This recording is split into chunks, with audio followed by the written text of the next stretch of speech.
The countdown is on to the Eagles and the Bucks in the first round of this year's playoffs, and we'll be leading you right up to kickoff. Well, John McMullen will, because he's on every show here on the JAKIB Media YouTube channel, including a special one tonight that we'll give you details on coming up in just a bit. John McMullen, I know you had a good time last night since you sent me a couple pictures down at the Wells Fargo Center. They put on a good show on Monday Night Raw for you? Yeah, it was a good show. Enjoyable time. So shout out to WWE for having me down there. First time I've ever sat in the front row, Jody. So I got the Bob Uecker treatment, but the opposite Bob Uecker treatment. Not so it was fun to see. And when, Brock Lesnar, you're a big wrestling fan as well. So it's nothing like a Brock Lesnar pop. He was there. Paul Heyman was there. Seth Rollins was there. Edge was there. It's good seeing him. Miz and Maurice were there. Unfortunately, Maurice didn't come down the ramp. That was a disappointment. Oh. but didn't see her up close. But yeah, it was a good time. Now you got to fill in this one blank for me because I'm on WIP last night, and a buddy of mine and Goldstein sent me a tweet that said, "How about the Miz using the Ben Simmons situation?" Oh, it was great. To draw the ire of the crowd. Heel. What exactly did he say? What a tremendous heel Mike Mizanin is, who is the Miz. Yeah, he used Ben willing to give up $33 million just not to play in front of you people. And who could blame him? That was the gist of Miz's promo. That's what I figured. I didn't know exactly what he said. I got it on tape. I haven't been able to watch. I watched the first hour, and then I had to zero in on the Sixers and the championship game, which, by the way, I know you haven't seen, but anybody who take that, go back and watch Georgia's defense.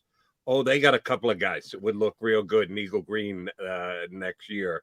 I'm just happy they showed up and they played well. You know me. I'm always, unfortunately for our producer, Xander Krause, I'm always rooting against Alabama because generally I root for the underdog. And not the case last night, buddy. Georgia was the favorite. Well, from the time that two teams won their semifinal games.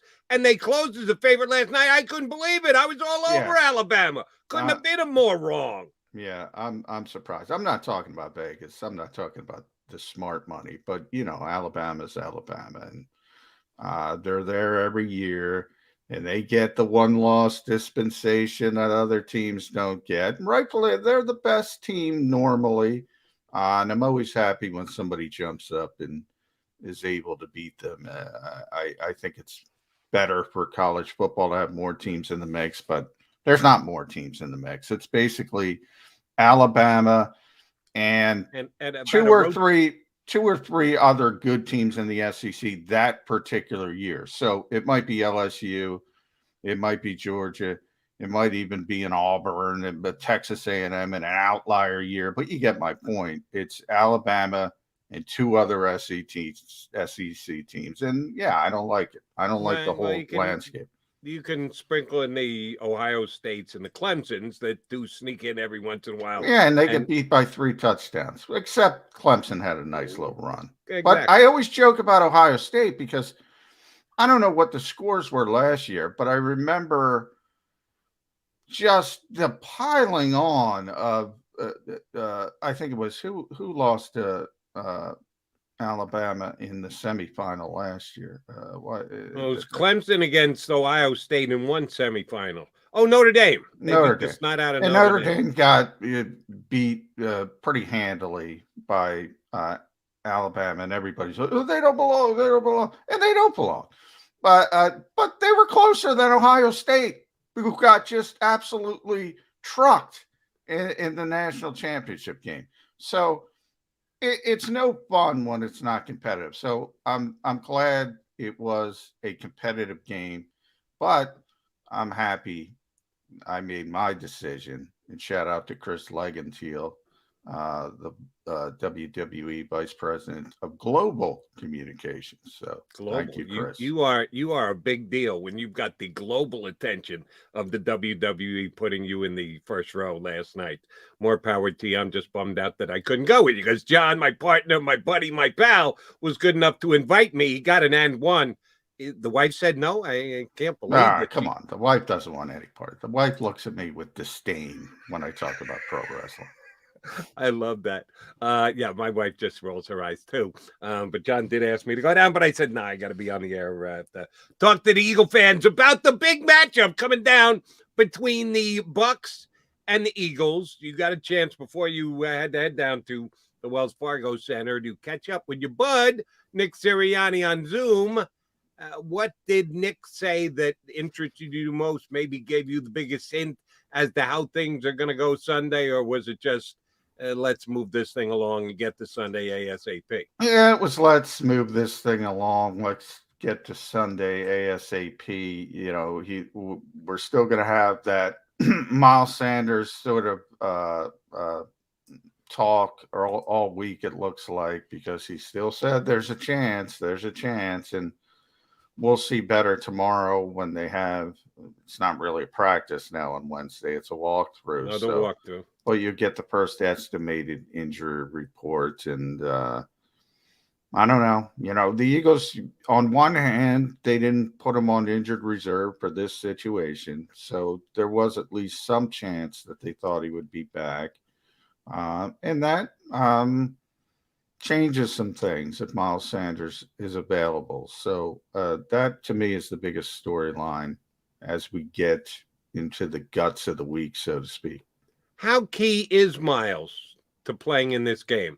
Last couple of games, we know he was out. This past game was the JV squad getting beat around by Dallas, but they did run the ball effectively. Kenny Gainwell looked pretty good, so give him his nod. The previous game, Jordan Howard, not so much. It was Boston Scott leading the running game, and Jordan Howard jumped in, contributed, but it looked like he was not anywhere near 100%, and Sirianni knew that and called the plays according to that. I'd like to be able to say I've got a good feeling about the Eagle running game, even if Miles Sanders is out. I'm not saying I think that there's a significant drop-off. I'm just saying I don't know. When Miles went out earlier in the year, the two-headed monster, Boston Scott and Jordan Howard, was very effective. This time, not as much, and I don't have as good a read. What do you think the Eagle running game is going to look like if Miles Howard isn't to go? Well, I do think, you know, one of the reasons, and that was another thing, magically, you saw the big list, I'm sure, Jody, come out. I was getting to that next. Yeah. Everybody's back from the COVID list. Shenanigans, you know. No, everybody was sick, blah, blah, blah, whatever. Yeah, either way, everybody's back from the COVID list. So Jordan Howard and Boston Scott were two of those on that particular list, and that's why you had a big Kenny Gainwell day in the sacrificed regular season finale, and Jason Huntley. And by the way, people got excited about Jason Huntley because he had a decent kickoff return, and he got elevated from the practice squad because the Eagles did suffer some injuries, most notably J.J. Arcega-Whiteside going on injured reserve. I never got so many finger jokes in my life after I put that on Twitter. Injured his finger, had finger surgery. So he's on IR. He's done for the season. And people are like, yeah, I like seeing Jason Huntley. Nick already said it's not likely he's going to be on the game day roster. So I wouldn't get too excited about that. They can run the football. I mean, they've proven it, as you mentioned, without Miles Sanders. You know, I just think it makes it a little bit more difficult. I think it makes it a little easier, certainly from 20 to 20. I think, you know, Miles is not the touchdown maker on this team. So I don't want to overstate it. And there are some people that believe Miles, some Eagles fans that believe Miles is a top tier back in the NFL. He's not that, but he's a good player. And I just think it makes it easier if he's out there. Certainly the Eagles' most explosive running back. And let me break it down for the Eagle fans real simply. If Miles Howard plays, then Hundley has 0% chance Oh, of being 0, activated. That would be a 0. If Miles isn't back in time, they'd still need to keep 4 backs to get him into the lineup. Would they do that solely for him to return kicks? I give it about a 2% chance. So we're talking about between 0 and 2% of him being activated for the game against the Bucks on Sunday. 2 is better than none, but it's unlikely. Congrats, had a good game. Worth bringing him back next year. Is he under one of those future contracts? I don't even know what. Well, he's on the active roster now, so he got put on the active roster because the Eagles. Not only was it we know Tyree Jackson with the torn ACL, so he was put on injured reserve. JJ Arcega-Whiteside was put on injured reserve with the finger surgery. Brett Toth was also put on injured reserve. He hurt his knee in that game, so they have some roster spots, and they put Jason Huntley on the practice squad to the active roster. And by the way, that's one of the things that you will see teams do. You saw a lot of teams, if you're paying attention around the NFL, would put some of their younger practice squad guys on the back end of the roster for the final game, so they don't have to deal with those future contracts, because once the season ends, those guys can negotiate with other teams and sign other players. So if you do want to keep them, now, it's usually not a problem. You sign 10, 12 guys to the futures deals. But if they have interest and they say, you know what, I'd like to roll the dice otherwhere, and you really like the player, it's disappointing. So sometimes if you think somebody's going to have some interest, you'll put them on the active roster as a young player. All of a sudden that practice squad contract turns into a regular contract. You have their exclusive rights. You don't have to worry about the futures deals and all that kind of stuff. Just another example of being a good general manager and gaming assistant. Yeah. Back the second up to Howie. We get it, John. I'm just people don't know. You like being on that island. It's a pet peeve of mine, Jody, that people think the only thing GMs do in this league is take draft picks. It is a very, very, very big job. Understood and agreed. And if it was only about making the right draft pick, the 2 guys in Minnesota would not be out of a job today. Yeah, correct. By the way, see who got a request to interview? Your boy JG to potentially go out and talk to the Broncos. Be where your feet are, JG. Be where your feet are. But I told you it was coming. I told you it was coming. And more power to him. I don't think he's getting a job this time around. I think he's got to have another year of successful defensive coordinator here in town. Who's in Denver as the GM? George Patton. That's Where did George Patton come from? Minnesota, under Rick Spielman. Who was in Minnesota at that time? Jonathan Gannon. That's how this league works. Sure. And I will say the same thing, Jody, of Nick Sirianni. People were saying, well, Nick's not ready. Great. He got an interview with the Eagles. He's on the radar now. You're probably right. He's not probably getting the job. And it's just the first step. But guys like that, they get in the room and they wow people with their communication ability. And if you're in the room, you got a chance to sway people. And I'll give you this, and you know certainly better than I do because you attended either virtually or in person all the media sessions that he had. There is no doubt in my mind that Jonathan Gannon is a bright guy, that he's a smart football guy. Nick Sirianni, you can see a little personality when he talks. There's a little bit more there. And anytime you're a coach in the National Football League or on any level, as a matter of fact, I shouldn't just limit it to the NFL. Communication is a key aspect of your job. And I think Gannon is probably a damn good communicator with his players because he's a pretty good communicator with the media.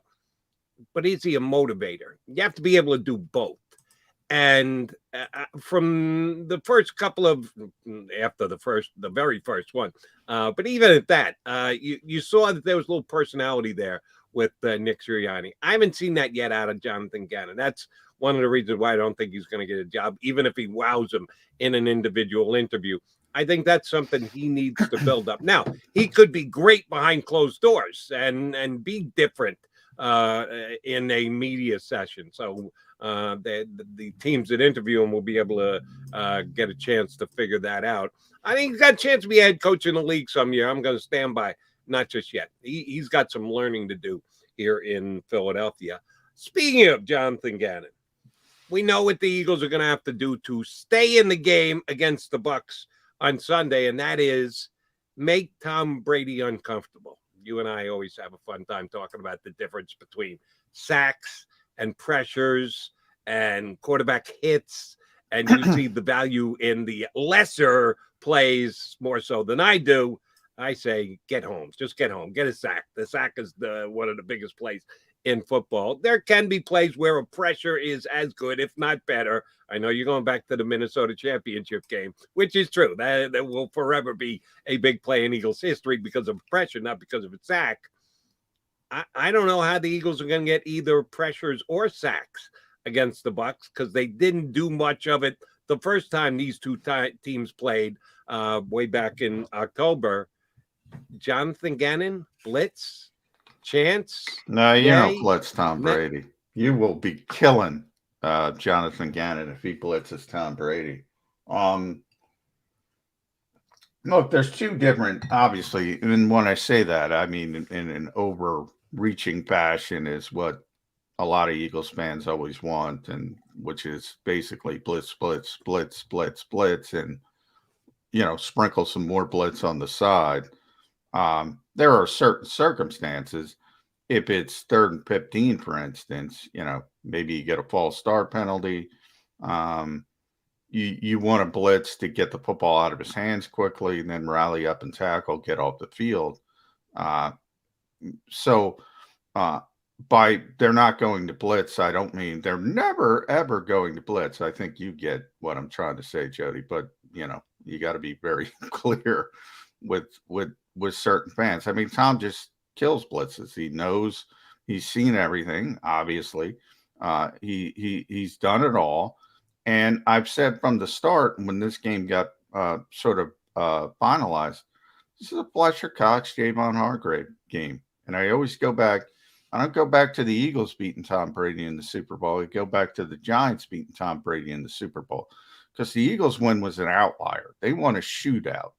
505 offensive yards, I think the Patriots had at the time, and they lost the football game. I mean, they were moving the football really, really well. Just happened to be the Eagles were moving it even better. And that's where we get into the games have personalities and all that kind of thing.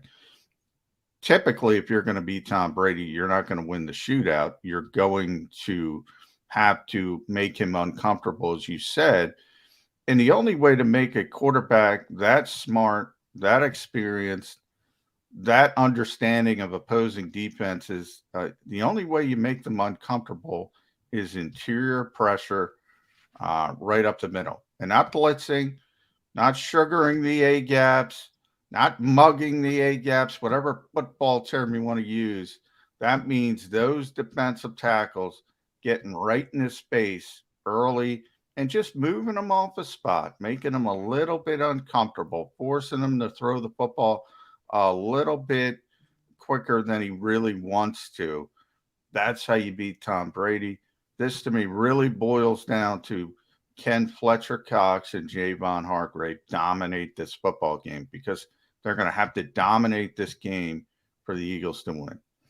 And, oh, by the way, easier said than done, because Tampa Bay's interior line, center and both guards are Eagle level. And we think of the Eagles and oftentimes call the Eagle offensive line as good, if not the best in the National Football League. Well, it's in that same conversation as the Bucs offensive line. So, yes, Fletcher Cox knows what his job is to get in Tom Brady's face. Javon Hargrave knows what his job is to get in Tom Brady's face. well, somebody's going to be there to try and keep that from happening on the Bucs offensive line, and they're pretty damn good at doing it. So you're right. And I know you've said it. I've said it on the air. You've written it. Tom Brady is as good as there ever has been in the National Football League at dealing with outside pressure. That he just has this unbelievable sixth sense when his backside is starting to collapse. He steps up, he slides one way, he doesn't do the spinorama move, but he'll take a step back. He almost always knows where the pressure is coming from the outside. Up the middle, not as much. He gets so narrow focused, laser focus on the receivers. And oh, by the way, he does like to throw over the middle. That could be a big problem for the Eagles because Gronk is coming off a 130-yard game, and I'm not exactly sure who's going to cover Gronk for the Eagles in this matchup on Sunday. But that's the best place to get Tom Brady is with middle pressure right up the gut. And oh, by the way, I think the Eagles have been better at that the last, excluding, of course, the JV game on Saturday, but the last 4 or 5 games of the season, both Hargrave and Cox have gotten pressure. Most times this year, if one of them gets double teamed, it takes them out of the play. It's going to fall to the other guy who beat his man one-on-one and get to the QB. They did a good job of it, even getting double teamed the last month of the season. So I agree with you. That's the most logical place and the place where it would be most effective. Is there any chance Derek Barnett gives them anything in this game, John McMullen?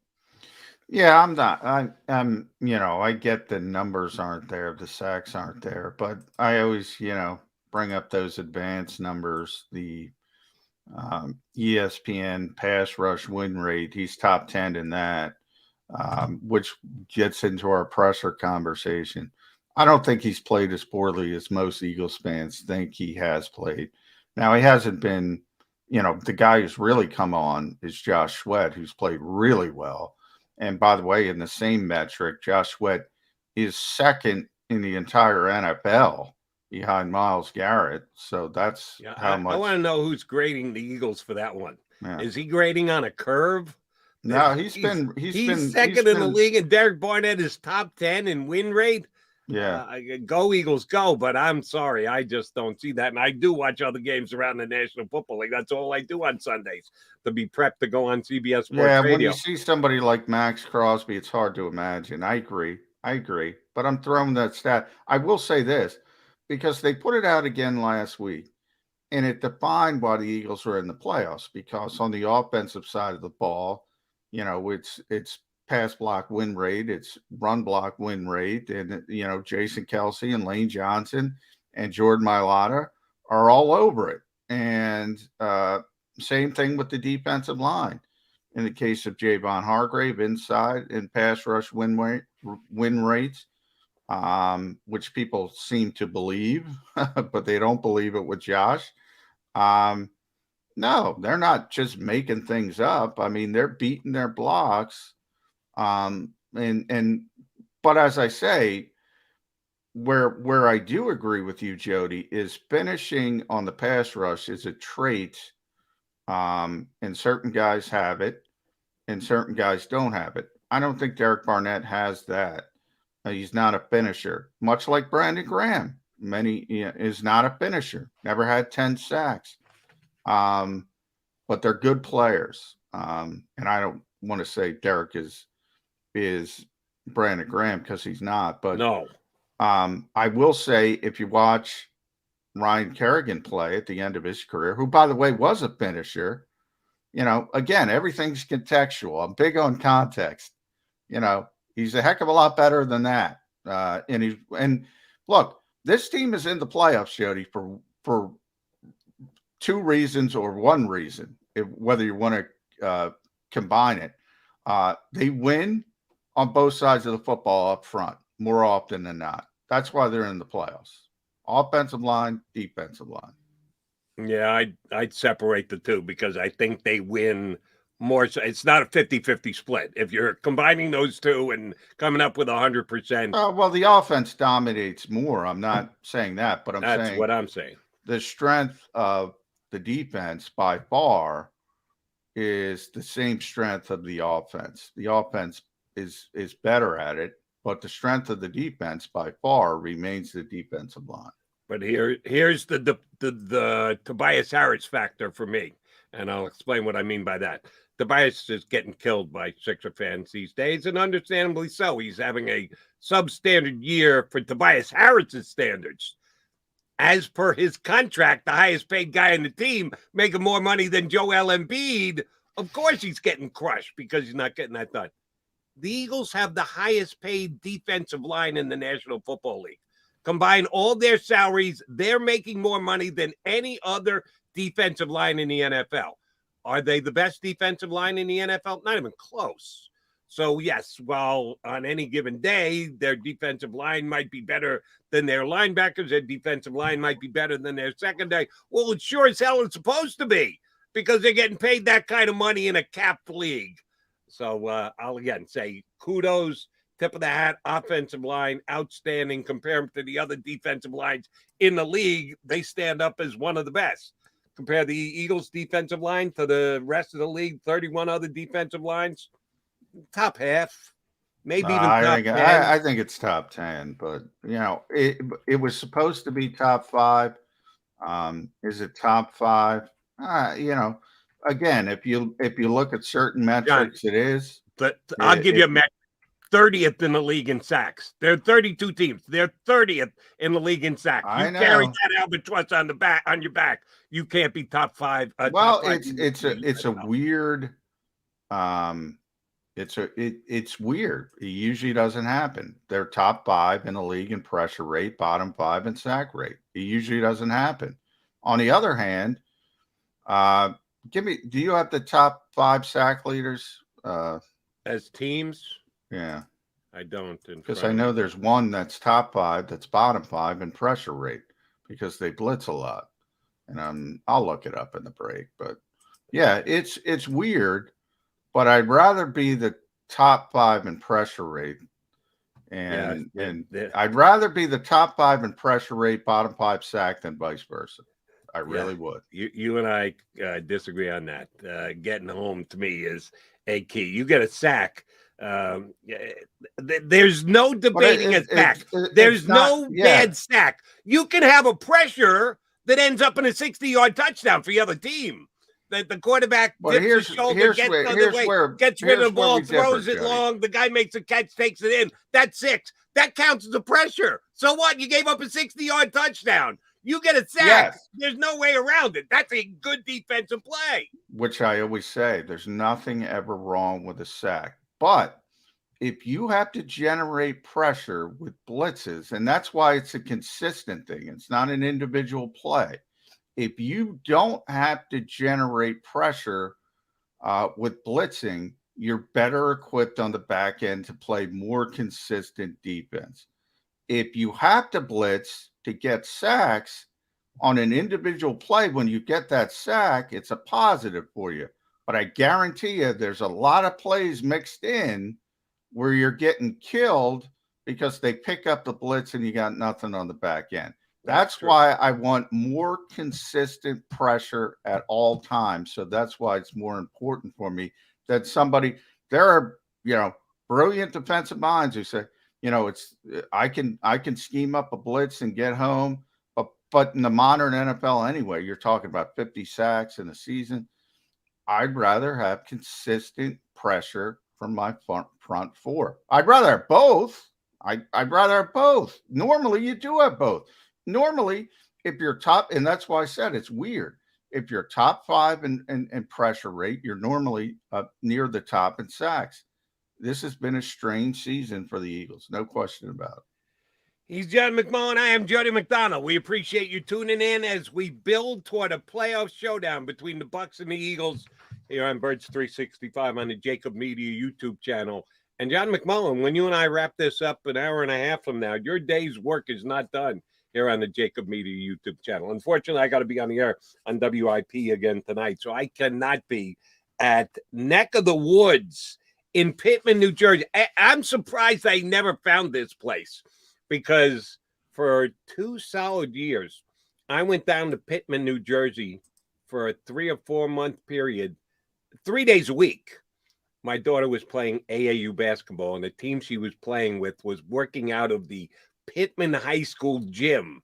So I would have to drive her down, solid drive, a good half hour, 35 minutes from where I live in Jersey, but go down and drop her off. And then I had like hour and a half, 2 hours to kill.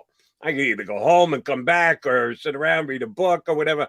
I spent quality time in Pittman, and I never made it, the neck of the woods. Shame on me. How did I not find this place? But you're going to be there tonight for Krause's coach. What exactly and Joe you Krause guys has got his own IPA, Krause's Coats IPA. So people who show up will have a chance to sample a new IPA. He's got his own. I got to get my IPA, Jody. What the hell? See, McMullen Mafia or something. Sandra, get on that. That would work. I'll drink an IPA. I like to sample them and taste different ones. Just give me a regular beer. That's I'm with you. I've never been a. I think I had a Michelob Ultra before the show last night. Did you? Yeah. Very nice. I'm a Bud guy. But I'm going to have a Krause's coat tonight, though. Well, please enjoy. By the way, it's going to be the coldest night of the year, too. So, tonight? Yeah. I was out with the dog earlier this morning. It is cold. So while I don't envy you having to go through airport security, and I don't know if you've already got your flight and everything going to work, you are getting to go down to Tampa for minimum 48 hours, which is not a bad thing at this stage of the year because it is pretty cold out there tonight. Yeah. But do everybody a favor. If you're coming out to watch you guys tape the show, it's the Eagles playoff special. Rob Ellis, Derek Gunn, Johnny Mack, Devin Caney, bunch of people will be out there. Barrett Brooks. Oh, Barrett's coming too. All right, good for Barrett. Please bring a lightly used coat and or jacket. Yes, we'll take a jacket, even though jacket might not be preferable at this time of the year. We'd like a heavier coat if we're going outside, but we make donations of these coats to people who need them. So please come out, watch the guys taping the show at Neck of the Woods in Pittman, New Jersey tonight. And if you can, please bring a coat and donate it to Krause's Coats. All right, MAGA Mac guys coming back more right here on Birds 365. Go for the midnight dares. Go for the game. Go for the hits. Go for the fans. Go for the win. Go to Ocean Casino Resort. Book your trip at theoceanac.com.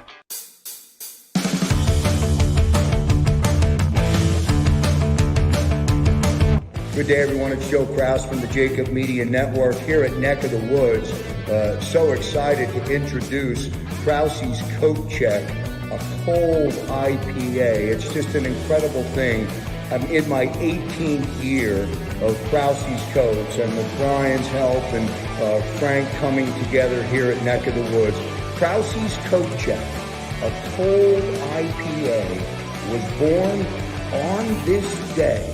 We'll celebrate it on January 11th, and everyone is invited to enjoy or to meet and experience the entire JAKIB Media team, and also experience Krause's Coat Check, a cold IPA. Gentlemen, a toast, I think, to you for producing Krause's Coat Check here at Neck of the Woods. Cheers. Cheers.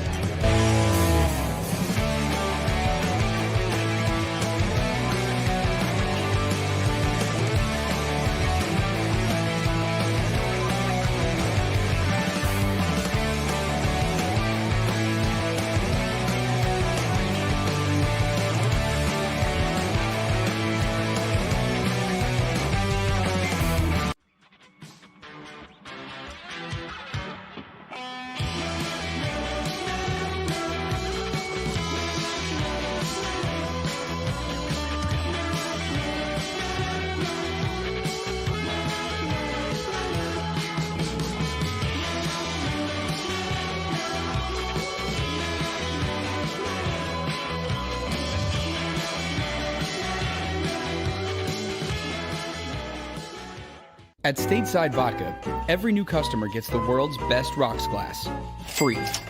What's that? A rocks glass? You're telling me that bottle is cut in half? You could say that. Holy shit. And you're telling me I can get one of these glasses for free? That's right. 1 free rocks glass per customer with each first-time purchase of Stateside Vodka. So good, it just disappears.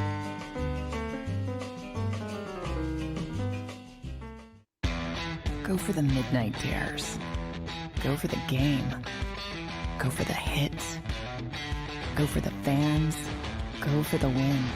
Go to Ocean Casino Resort. Book your trip at theoceanac.com.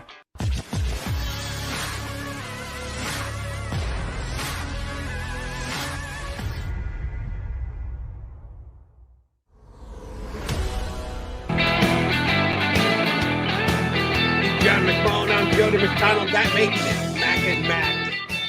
Here on Birds 365. Hour number 2, we're going to get one of our buds up. Haven't had him on in at least a month. I don't know when last time we had him on. Bob Grotz, Eagles beat guy from the Delco Times. Now, Grotz was one of our more pessimistic guys earlier in the season, was he not? When the Eagles were struggling, I think he certainly was adapted. I think we had him on in the preseason, and he was worried about going 1-7 to start the season. I think Bob was the 1-7 guy, which they weren't that far from. No, Grotz was not close. that far. He was not that far off, No. but they have rebounded and had a very good second half of the season, enough so to put them in the playoffs against the Buccaneers. But as I said last week, and I said yesterday, and we'll say today, tomorrow, and Thursday and Friday, it's a bad matchup for the Eagles. The Bucs are the worst matchup they could have gotten, worse than the Cowboys, worse than the Cardinals, worse than the Rams. I just think it's the worst matchup for them to have because I think Brady is a master at being able to beat defenses. No, they've got a couple of key guys out on offense. You lose a guy like Godwin, you're going to take a hit. But he seems to raise the elevation of other players when they're plugged into the lineup. He's only been doing it for 20 years, first in New England and now in Tampa. And or he leans on the superstars he has. And I think it's kind of humorous that those who believe the Eagles are going to win this game are pointing to the fact that, Godwin's out of the lineup. And the Eagles have 2 wide receivers. They've got Devonta Smith, and I got Dallas Goedert. They got, I should say, 2 receivers that they lean on heavily. Excuse me? Quez Watkins. I got a lot of Quez Watkins. Quez number 3. But we know what the Eagle passing game has been like for the last half season. It's Dallas, it's Devontae, it's watch JJR saying a Whiteside dropped the ball. So they're basically a 2 receiver team. If you look at the Buccaneers, Evans and Gronk, pretty good two receiver team themselves for Tampa Bay. I would even suggest a better 2 receiver team than the Eagles' 2 receivers. So you expect the Eagles to move the ball and score points when they only have 2 receivers, but somehow Tampa has been dismantled by injuries outside. Antonio Brown walking out the door, Godwin being injured. Who the hell is Brady going to throw it to? How does Evans and Gronkowski sound? I think he's got a better tandem than the Eagles do right now. Well, yeah, definitely. But, that's not the strength of the Eagles offense. It is the strength of the Tampa Bay offense is the passing game, not the running game, and vice versa for the Eagles. The Eagles are going to run the football, and hopefully from their perspective, and, Nick has talked about it, one of the main goals of sort of skipping week 18, they didn't skip it, but they sacrificed it, was to try to get Jalen Hurts as close to 100% as you can get at this time of the year to put that part of the running game back into the mix, which makes it even more difficult for the opponent when you have to deal with that +1 at the quarterback position. And, again, when you talk about matchups, you're not going to run the ball up the middle against Tampa Bay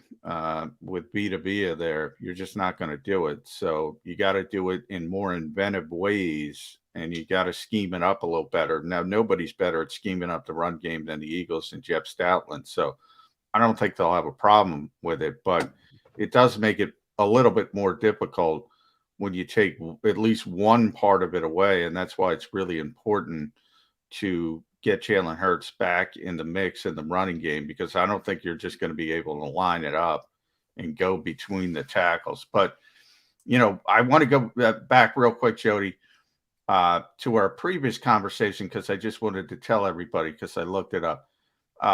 So Eagles offensive line, defensive line, and this is ESPN. Remember, this is not Pro Football Focus, because I know a lot of people have problems with Pro Football Focus. This is ESPN. Team pass rush win rate, Eagles are third behind the LA Rams, Aaron Donald, Von Miller, Carolina Panthers, who had one of the best pass rushes, Brian Burns, etc. They are third, tied with the Cleveland Browns, but they're a little bit ahead with Myles Garrett and company. Run stop win rate, they're eighth, so top 10 on the defensive line. Offensive line, pass block win rate, second in the NFL behind the LA Rams with Andrew Whitworth. Team run block win rate, second behind the Washington football team with Brandon Sheriff and Charles Leno. Second, third, eighth.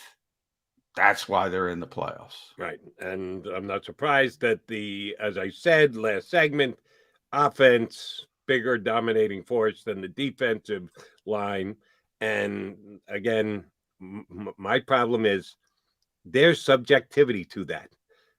You can either take in as much grades as you need to formulate an opinion on the individual or group website, whatever, that's formulating the opinion, but it's an opinion. Sack is a fact. There's no other way around a sack. A sack's a fact. A pressure, a win rate, there's subjectivity to that. So that's why I will always default to, well, how many sacks did you get? Because there's no debating that. It's not two people looking at a tape and being able to say, well, here's what I see and here's what I see. No, sack's a fact. So that's why I think sacks are the easiest way to look at a team and say how good their pass rush is. And the Eagle pass rush needs to be better this week. I'm sorry, whatever ESPN's win rate is, doesn't matter to me. I think you can get win rates and Tom Brady ends up picking you apart and throwing for 350, 400 yards. So how much did you really win on an individual play if Brady's making a play downfield? Doesn't really matter. Well, that the play is not. And that's why, and that's why football is the ultimate team game. But if you want to break it down to players, and that's what we're talking about, individual. I mean, you can only do what you can do as a player on an individual play, and somebody might, Jalen Hurts is a perfect example of that for the Eagles on an offensive side. Look, you might do everything right defensively on a particular play against the Eagles. You might cover, and then he might extend the play and do something off schedule, and you get beat. But the individual players, from a coaching standpoint, you look at them and say, well, you guys did your job on this particular play. And the theory is the more times you do that, and I agree with this theory, the better you're going to be. The more consistently you do what you're supposed to do, the more times it's going to end up, not always, but, more consistently. So, all right. So if we look at sacks, the Eagles are way down the list in sacks at 29. And again, it's weird. So Pittsburgh led the league in sacks with 55, and their win rates, I'm trying to do this as we go along. Their win rate was only 13th in the NFL. Pass rush win rate. Put those two side by side. You could have the Eagles. I'll take the Steelers. Well, all right. Well, let's go down the list. TJ Watt is a dominant player. Second, and maybe this is the biggest outlier, the Rams, by the way, third. See, the Rams make sense. This is what usually happens. The Rams are third in the league with 50 sacks, and they're first in pass rush win rate. A lot of it's Aaron Donald. I mean, Aaron Donald's Aaron Donald, and Von Miller's Von Miller. When they got Von Miller, I mean, those guys win more often than not. Now, here's the outlier.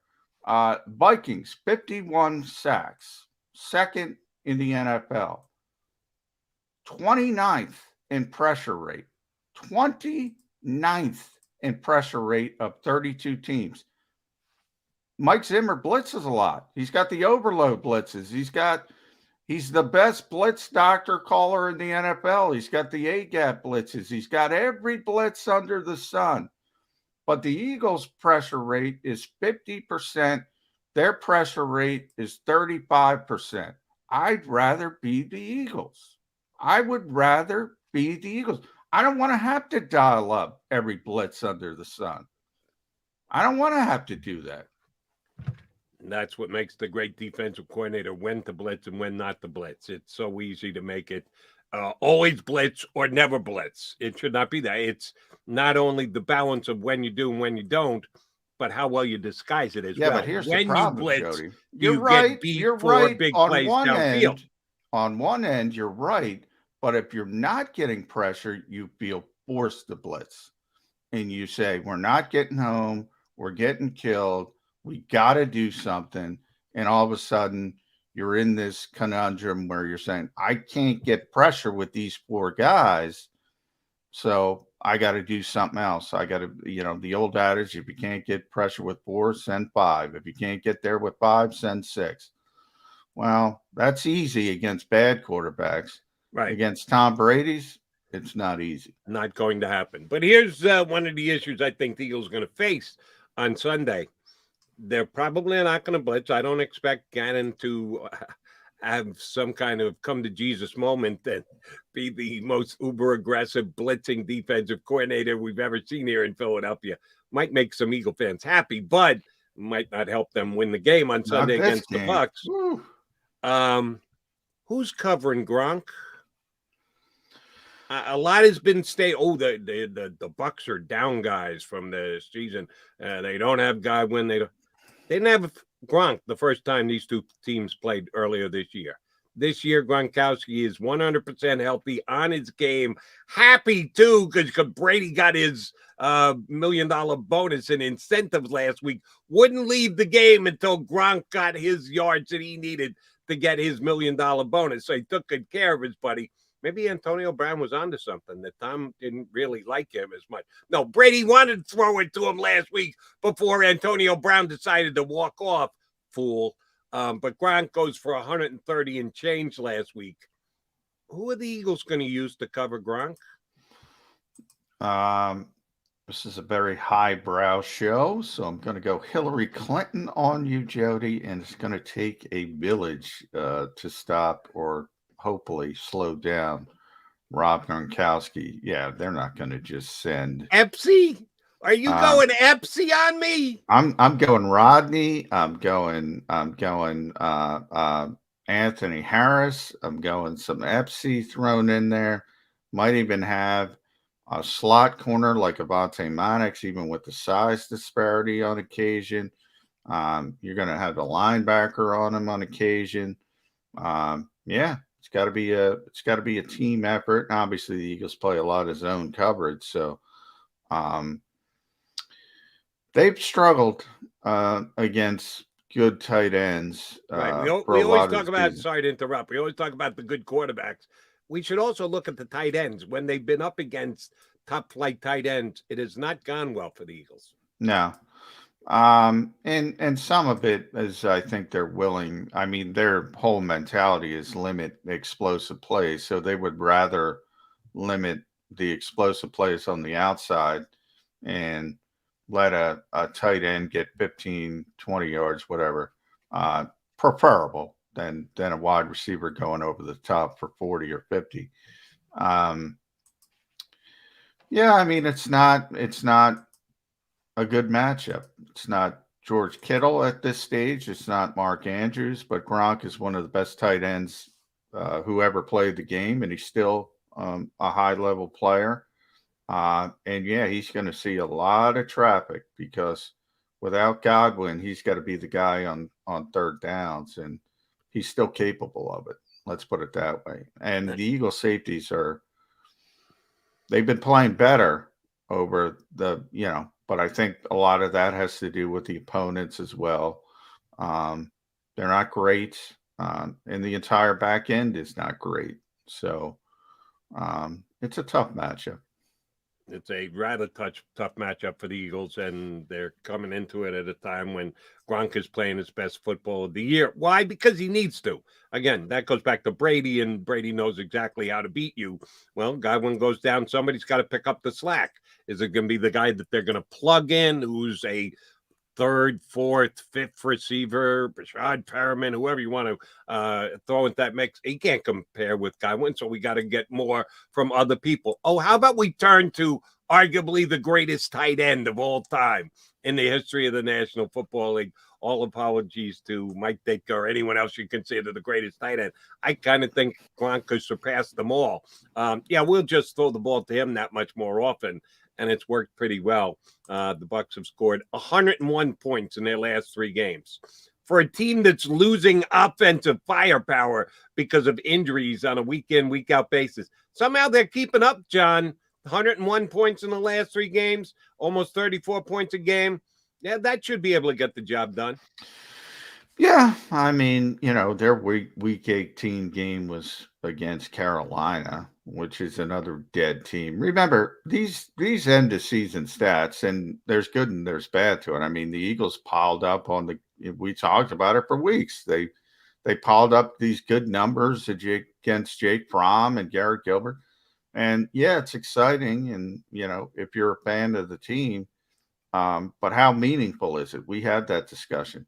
How meaningful is it to, beat up on a Panthers team that had given up weeks ago? And, Matt Rule was in danger of losing his job. And, yeah, I mean, I don't know how much stock I put in that. Here's the problem. I don't put stock in it on either side. I don't put stock on it for the Eagles. I don't put stock in it for Tampa. But that's the thing. That's the NFL. I say this because people criticize the Eagles. Some people criticize the Eagles and said, well, they never beat a good team. They never beat a good quarterback.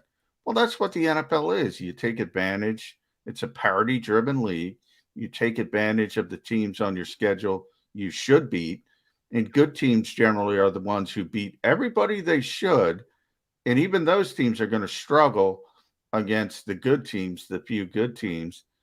And look, Tampa Bay is one of the few good teams, and they're going to beat up on bad teams typically. But, they're going to struggle a little bit more against good teams. I don't think the Eagles are anywhere near where they are on that landscape. But, yeah, I don't think putting up whatever they put up, 41 against Carolina, I don't think that's meaningful. Just like I don't think it's meaningful with the Eagles beating up on the Jake Fromm Giants. Fair enough. But let me ask you this. What would you say was the Eagles' best? You can either use the word best or most impressive, whichever one you choose. I mean that. I'm trying to ask a question to formulate a specific answer, so I want to give you some flexibility. Take best or most improved, however you see fit. What was their best or most improved game this year? Win this year? There weren't a lot of them. I would tend to say Denver, because it was on the road. Against a competent team, obviously not a great team. Their coach just got fired. If you look at New Orleans, some people will throw New Orleans, but Trevor Siemian started that game. Some people even went back to the Carolina game, but I thought they were horrible in that game. Remember, Carolina at the time was good. Well, yeah, they started off hot. Yeah, people thought they were good. But they really got outplayed in that game. In a lot of ways, I think their best game was a loss early in the season against San Francisco, because they were a good team. They are a good team, San Francisco. And I thought that was the opposite. I said this probably on the show before. I thought that was the opposite of the Carolina game. I thought they outplayed San Francisco, but they didn't get it done. They didn't win the game. I thought they got outplayed by Carolina, but they managed to win the game with some big plays. They had a big special teams play. They had a big defensive play. And then Jalen Hurts made some things at the end. I think their most impressive game was a loss early in the season against San Francisco. But if you're saying which win is the best, Yeah. I probably lean towards Denver.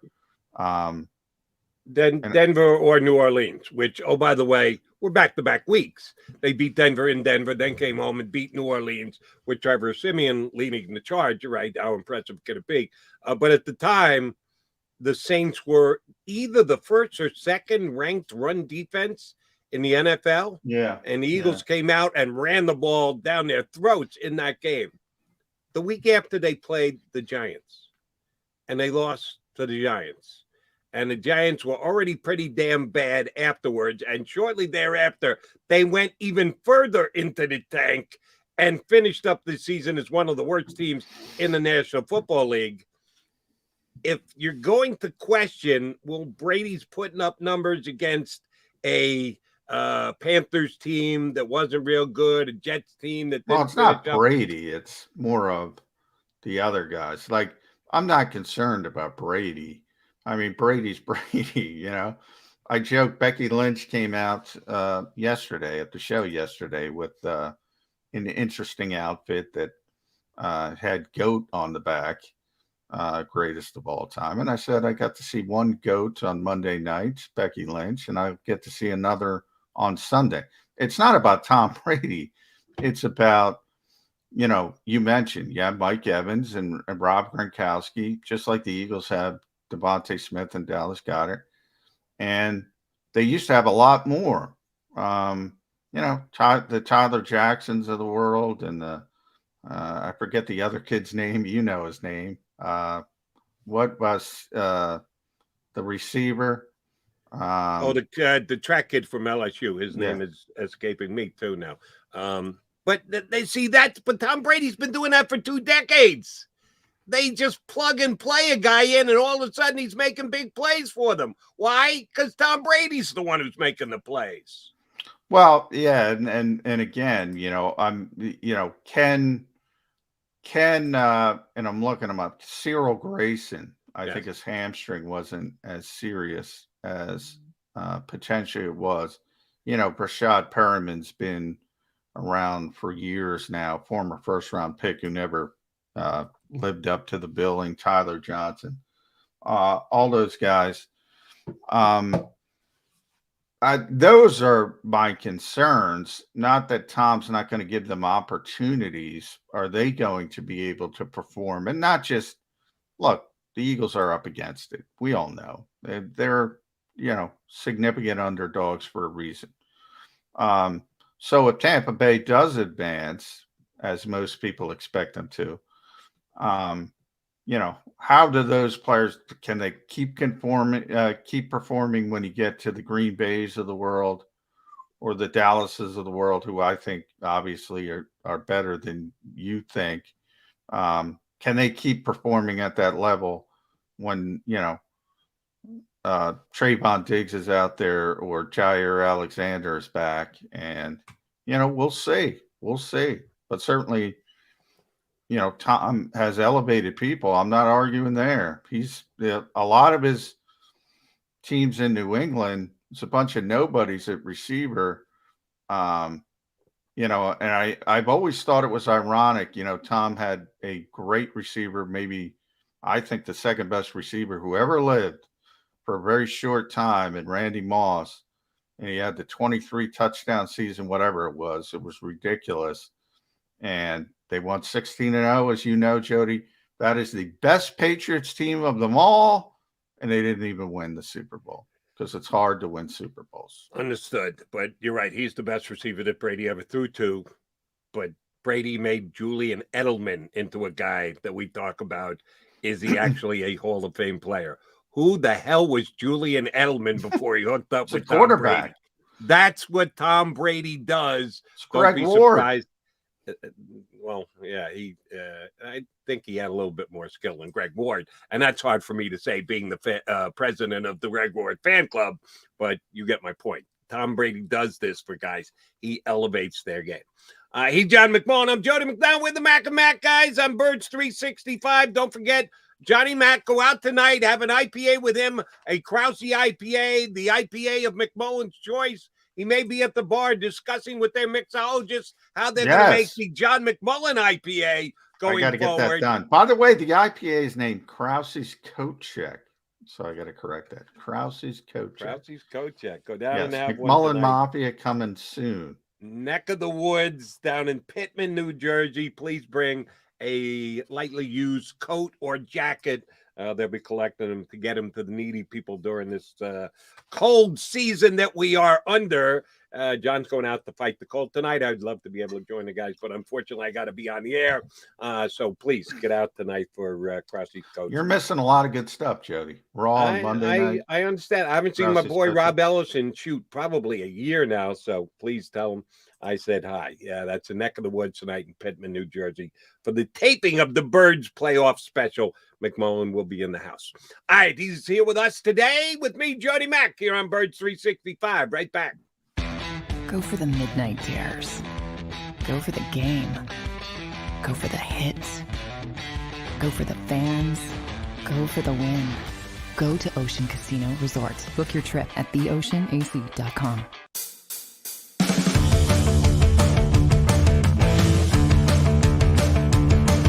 Good day, everyone. It's Joe Krause from the JAKIB Media Network here at Neck of the Woods. So excited to introduce Krause's Coat Check, a cold IPA. It's just an incredible thing. I'm in my 18th year of Krause's Coats, and with Brian's help and Frank coming together here at Neck of the Woods, Krause's Coat Check, a cold IPA, was born on this day. We'll celebrate it on January 11th, and everyone is invited to enjoy or to meet and experience the entire JAKIB Media team, and also experience Krause's Coat Check, a cold IPA. Gentlemen, a toast, I think, to you for producing Krause's Coat Check here at Neck of the Woods. Cheers. Cheers.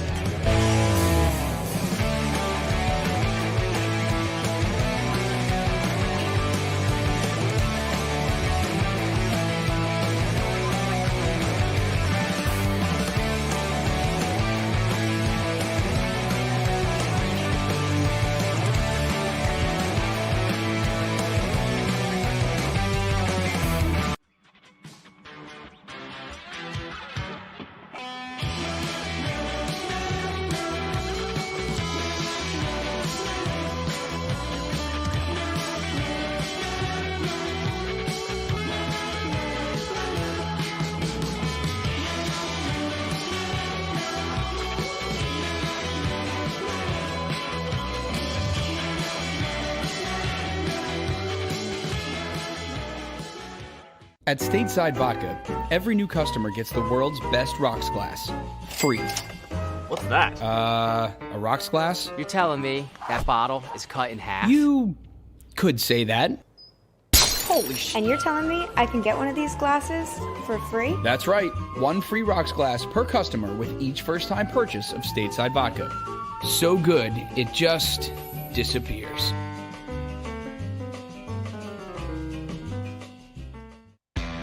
Go for the midnight dares. Go for the game. Go for the hits. Go for the fans. Go for the win. Go to Ocean Casino Resort. Book your trip at theoceanac.com.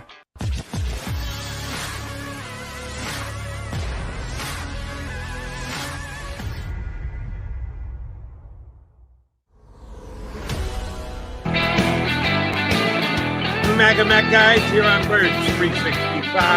Bob Groetz of the Delco Times going to join us coming up in about 15 minutes from now.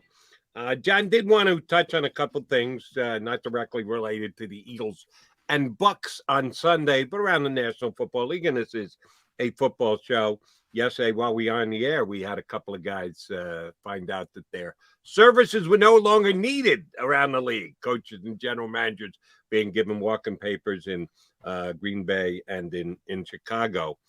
Did the Flores thing come down before we wrapped the show yesterday, or was that afterwards? It was. I mentioned it when we were talking to Chris Franklin. That's when it broke. Okay.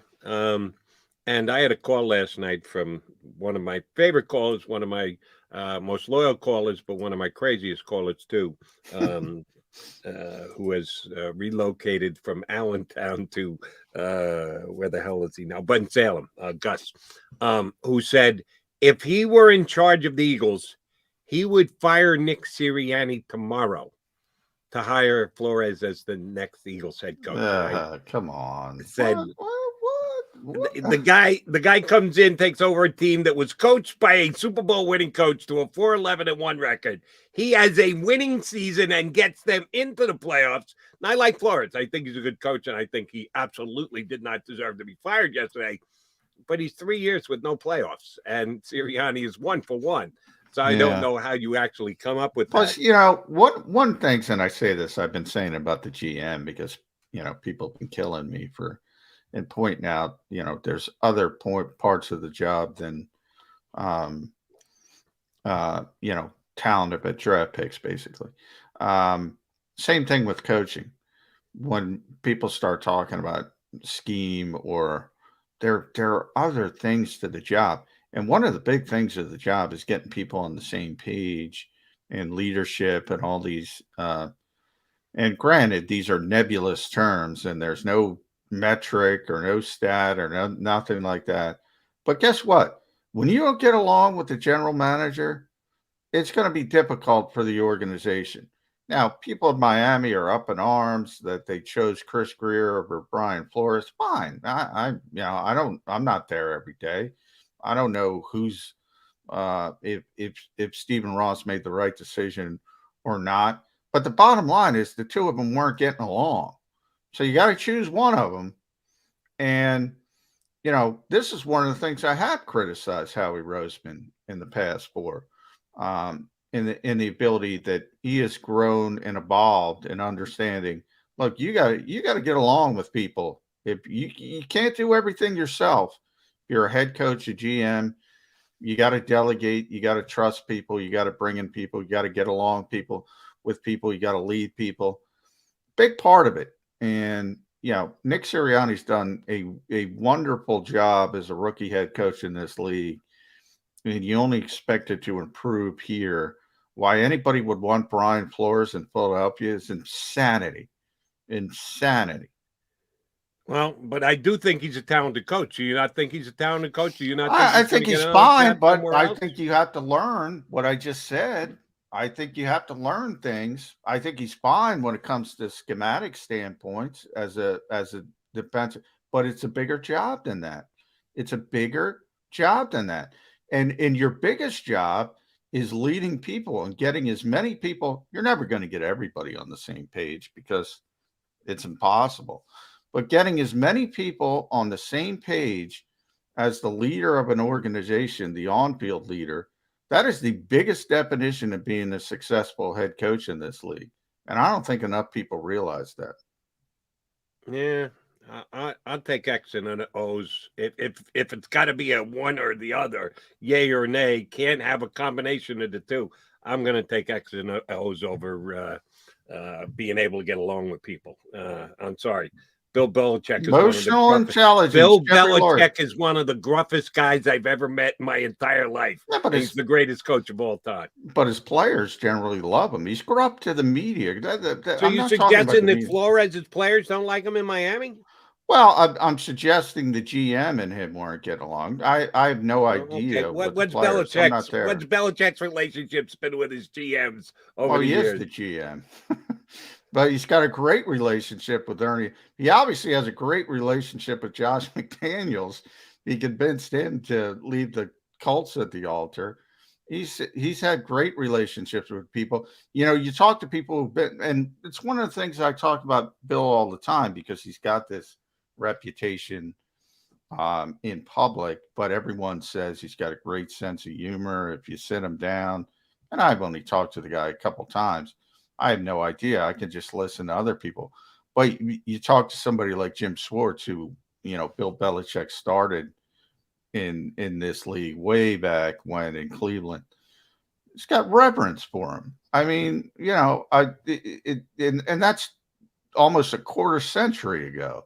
And the relationship is still there and still strong and all that stuff. So, yeah, I don't think that's true about Bill Belichick. I think it's because he's trite and is sometimes short with the media. And by the way, at other times, if you ask him the right question, like he likes to talk about certain things. He likes to talk about the history of football, for instance, because he's a big history guy. And, you know, he might go on a 10-minute dissertation if you get him on the right day and the right subject that he wants to talk about.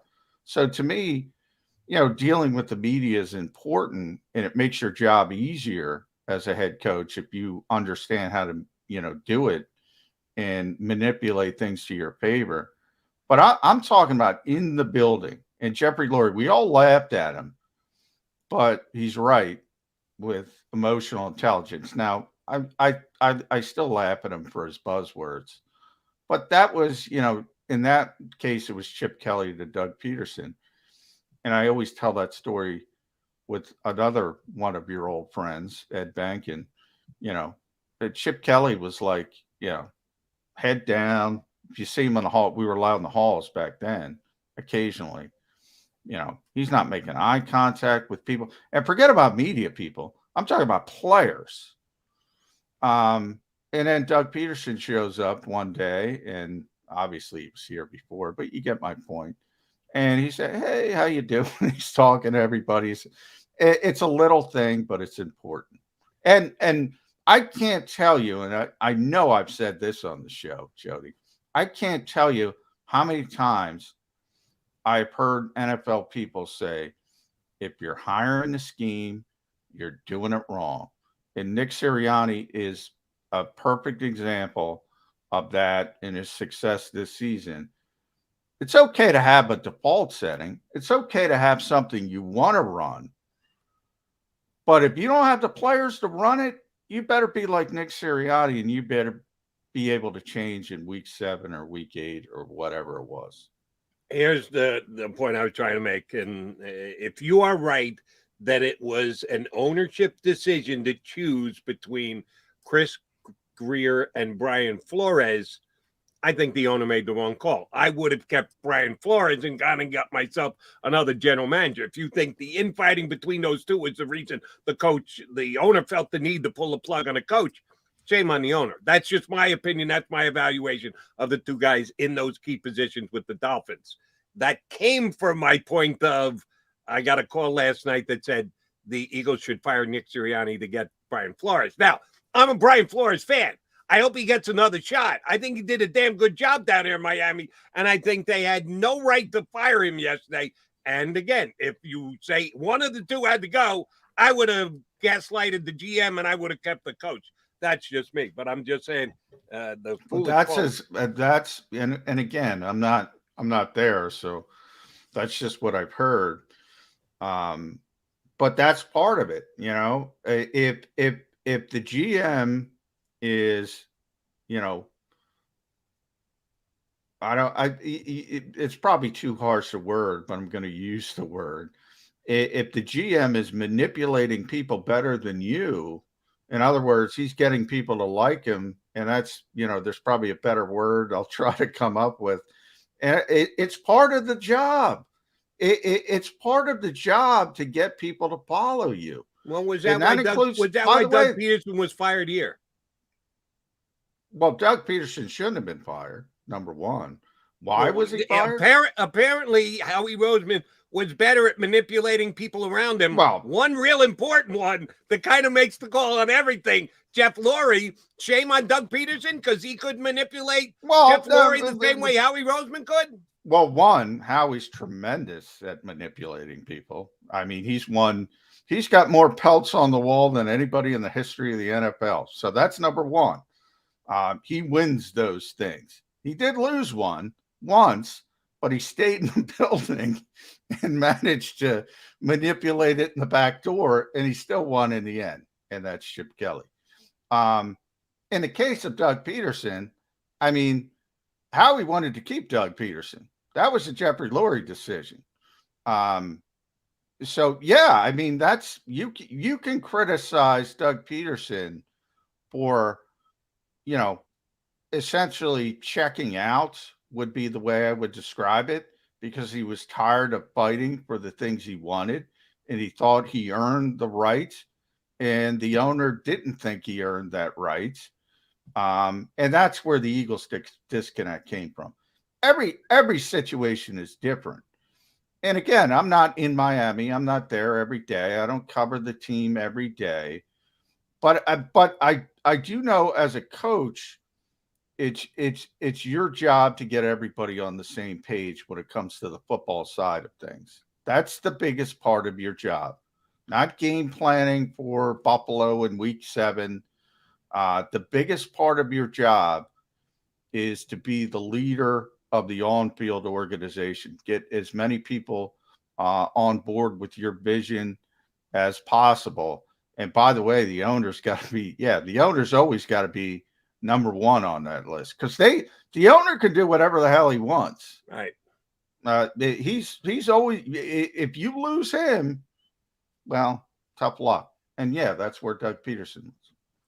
Agreed. And then Doug might have been okay and saw the hammer coming and said, yeah, go ahead, hit me over the head. I'll check out and I'll go get another job somewhere, which he's already been talked to by 2 organizations, Jacksonville last week, and the Bears jumped right in. And I said that would kind of be a funky thing, because Matt Nagy's one of his good football friends. He and Matt were tight in Kansas City. He went to his camp this year, and non-paid assistant, blah, blah, blah. Matt Nagy gets his walking papers. Doug couldn't jump in line quick enough for an interview with the Bears. So that would be interesting. He's already got the swag, by the way. They don't have to give him all the stuff. He's already got the Bears swag.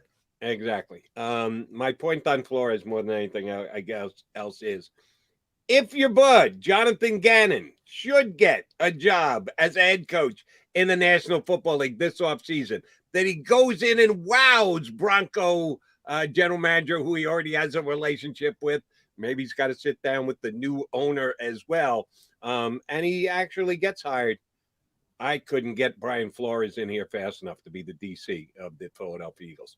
I would love to see him added to this organization. I think the guy is a dynamite and coach. By the way, Jody, I think he is going to get another job. I don't think he's going to be. I think he's going to get another head coaching job pretty quickly. So I don't think it's going to be in a situation, but it's going to be interesting DC-wise, because, you're going to have Fangio out there, who I think is the best defensive mind in football. You're going to have Zimmer out there, and you're going to have Flores out there. Fangio and Zimmer aren't getting head coaching jobs. I think Flores will get a head coaching job. Do you, with all those guys out there, do you think that handicaps a guy like Dan Quinn of the Cowboys, who's done a dynamite job this year, come in and improve that defense? Because they were brutal last year. The Cowboys defense stunk last year, and now they're an above-average defense, and Quinn, rightfully so, gets a ton of that credit. Picking Micah Parsons wasn't a bad move either, but he's done a real nice job at upgrading that defense. Has that hurt his head coaching possibilities, because there are other good defensive head coaches who became available by the cuts down yesterday? Well, I don't think, as I said, I think he's more of a candidate to be a head coach than Fangio or Zimmer, because of how things went poorly for them. Flores is a little bit different. I guarantee you right now, as we speak today, if Quinn does leave, Zimmer will be the defensive coordinator in Dallas. That's where it came from. The Joneses love him. They'll put him in as the defensive coordinator right away. I mean, right away. But if Dan, it's tough for defensive guys, and it's getting tougher every single year. Now, Brandon Staley proved you can go in there, and that's one of the things where, when I put the Gannon stuff out there, and people are saying, well, George Payton is just doing him a favor. And maybe that's it. And they're like, he's not ready to be a head coach. They were saying the same thing about Nick Sirianni last year. and Brandon Staley last year. You get in that door, you can wow people, and it can happen really, really, really quickly. But for defensive minds in general, it's really difficult because most teams are going to want offensive minded coaches because they should. That's what the NFL is. That's what the modern NFL is. So there aren't a lot of openings right now. 6, I think. We'll see if there's any more surprises. I can't believe the Giants are going to move forward with Joe Judge, but we'll see how that goes. So it's tough. But if Dan gets a job, he's a better candidate than any of those names other than Flores. So if a defensive guy's getting a job, he's at the top of the list. Speaking of opening up the door, we're going to open up our door next. We're hoping to hear from Bob Grotz from the Delco Times. We've still got 40 minutes left on this edition of Birds 365. Go for the midnight dares. Go for the game. Go for the hits. Go for the fans. Go for the win. Go to Ocean Casino Resort. Book your trip at theoceanac.com.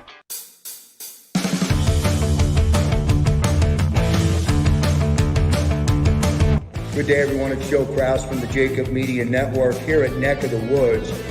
So excited to introduce Krause's Coat Check, a cold IPA. It's just an incredible thing. I'm in my 18th year of Krause's Coats, and with Brian's help and Frank coming together here at Neck of the Woods, Krause's Coat Check, a cold IPA, was born on this day. We'll celebrate it on January 11th, and everyone is invited to enjoy or to meet and experience the entire JAKIB Media team, and also experience Krause's Coat Check, a cold IPA. Gentlemen, a toast, I think, to you for producing Krause's Coat Check here at Neck of the Woods. Cheers. Cheers.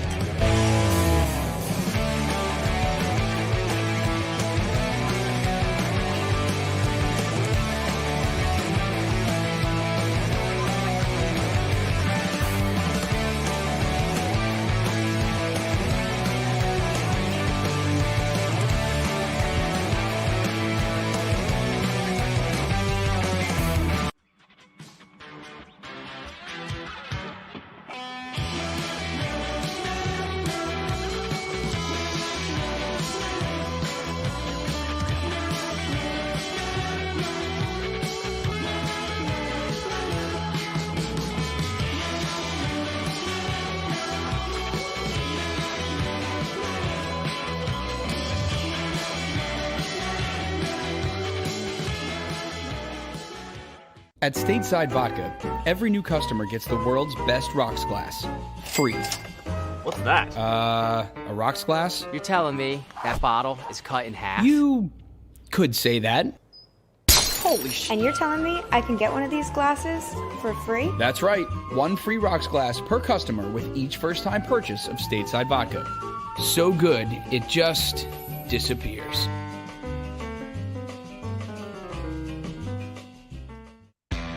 Go for the midnight dares.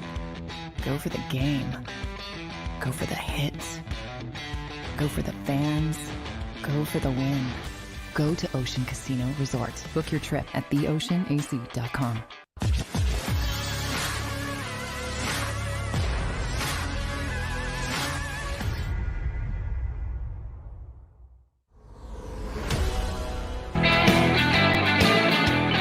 We got the Mac and Mac guys here on Birds 365 as we build up to a showdown between the Buccaneers and the Eagles in the playoffs. That's right, the Eagles are in the playoffs.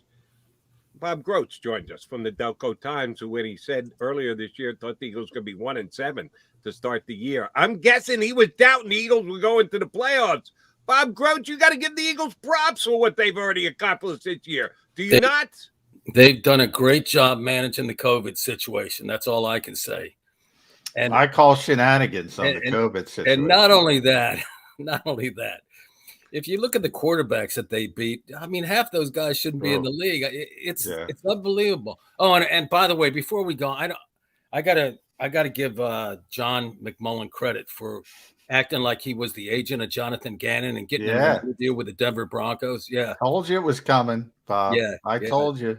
I told you. Nobody believed me. You're a pal, man. I want a reference from you if I could. Yeah, for my next gig. And you know where John's going to score extra bonus points? With Eagle fans that he's always wondering that they hate him. Yeah. The Eagle fans want to see Gannon out of town. He doesn't you want to get him out of here. You should be thrilled. They offered to drive him to the airport. How about that? Yeah. Well, Bob, now, all right, we'll go down the JG route. And by the way, I said, JG, you got to be where your feet are. That's what he always says. So what's he doing? But I will say, people said the same thing about Nick Sirianni last year and Brandon Staley with the Chargers. They weren't on people's radars, and all of a sudden they get an interview, and Nick Sirianni wows Jeffrey Lurie, and he's the head coach of the Eagles. Now he's in the playoffs, even though people like Bob Grotz said they were going to have a 1-7 start, but we'll talk about that. Who's to say he can't win over somebody, Jonathan Gannon? And Eagles fans might be thrilled by that, depending on what happens in Tampa on Sunday. I don't know. You mentioned Brandon Stokely. I mean, Staley. I'm sorry. God, why do I get him mixed up? Brandon Staley. Stokely used to be a damn good wide receiver. Good slot receiver. Yeah. But I mean, with all the talent that the Chargers had, and they didn't make the playoffs. Look at that Herbert, quarterback. I mean, what kind of a hire was that? I'm ready to start questioning that hire, because there's no way. I mean, when they introduced the starting lineups of with the Chargers and the other teams, you look at the players, you say, "Damn, look at that lineup." Offense or defense, and then they get eliminated by an interim head coach, and Rich Bisaccia, Yonkers boy. Don't be getting on his case. I'm not saying he's bad, but that's my stomping grounds. Well, let's hear it for the Yonkers boy. Hey, I'll give him credit. I'll give him credit, Jody, because I thought they would play for the tie in overtime, and I thought that would be the safe thing to do. But he went for the win, and that was a very confusing situation. But I don't know why in the heck Staley would call that timeout. I mean, that was just so bizarre. But anyway. My whole point is, with that kind of talent, that would make me question, like hiring, a boy genius there. But I'll give Nick Sirianni his props. He beat the teams that he could beat. Have they beaten a good team? You gotta. What is their best win? I was trying to come up with one. Yeah. I said Denver, and Denver, it was Teddy Bridgewater, who is okay as a quarterback. Yeah, is that the best quarterback they've beaten? Yeah. I was after Matt Ryan. I mean, who's the best quarterback they beat? I think it's Goff. I mean, some of the other guys, but this is they know what they're doing. I mean, that's why they rested all these regulars to get ready for the playoffs. So, a long run here. The more I think about this too, and I know Jalen Hurts. Please say Bob Grotz is laughing as he said, "Long playoff run to the Eagles." That will be saved and re-aired again. I can guarantee you, Mr. Grotz. They're resting guys. Yeah, I mean, you guys, I hope you get ready for the long playoff run. I hope you guys don't mind. I did a little bit of extra research for this show. Please. Yeah, sure. And I crunched all the analytics that I could come up with, and I factored in the Bucks and the Eagles' strengths and weaknesses. Even threw in that game earlier in the season, and I came up with the Eagles. That the percentage, the odds that they can win. What the percentage was, and I think you guys are going to be surprised when I show you this. What you got? You got the 10%. Did I got it upside down? You crossed out the zero. Right. I thought you didn't said know one. the zero I thought with you were the going line through 1%. Yeah. What do they call that when you do that? The zero with the line through it? There's a specific name for that. I should know what it is, and I don't. I'm asking you guys, but apparently you don't know either. That's a Silicon Valley thing that I picked up. Yeah. Is it? Okay. It's a Silicon Valley thing. When were you in the Silicon Valley? On the way out to visit my brother. He lives outside LA. So You've been here in Philadelphia for decades. You got Silicon Valley ways of but doing I things. blend I'm in not really buying. good. Jody, I blend in really good. Yeah. I mean, Okay. I travel well. Like that run game. That travels well. Here's partly why I think they rested a bunch of those starters, especially the offensive line. They think that they can go out there and run the ball and create problems for the Bucs. And, they might be able to do that. But, sooner or later, and what's the temperature going to be down there this weekend? 80? Not that bad. It's going to be 70-ish. I think 60s, high 60s. High 60s? It's going to be a nice day. Wow. Yeah. It was 80 I don't know how. It's going to be better than here. That'll give them some problems, but once you get to the playoffs, I heard Nick talking about how you stick to the things that you did every day. Well, this stuff doesn't work against regular starting quarterbacks and stuff. So you better come up with something. You better have a bunch of wrinkles for this team to keep you in this game. So now we're down to 64 and raining. Yes. Yeah. Both Johnny and I were typing in Sunday 64 Tampa weather at the raining. same time. Yeah. Potential rain. Bring your slicker, Grotz, if you're going down to Tampa. all right, here's the revised chance. Raise it up. Raise it up 5%. Oh, shoot, he's going the other way. No, maybe you're going up to 15. No, you go to 15%. Yeah, right. That's an extra 5%. Yeah. The running game, the strength of these two teams, Bob, offensive, defensive line. So is that where it's won? Yeah, you had, and they have proven that they can wear teams down. But the difference being Todd Bowles, he's going to take away something that Jalen Hurts is comfortable doing in the pass game, whether it's scrambling. He's going to take that away, and then we'll see. Then we'll be able to better evaluate. What his viability, Jalen Hurts' viability as the long-term answer. But this is a done deal, right? Excuse me. Jalen Hurts is coming back as their starting quarterback next year. Yeah. John's line about FU players, and if by some miracle Deshaun Watson gets all of his illegal issues ironed out and he's good to go to start next season, I think the Eagles will absolutely make a play for him.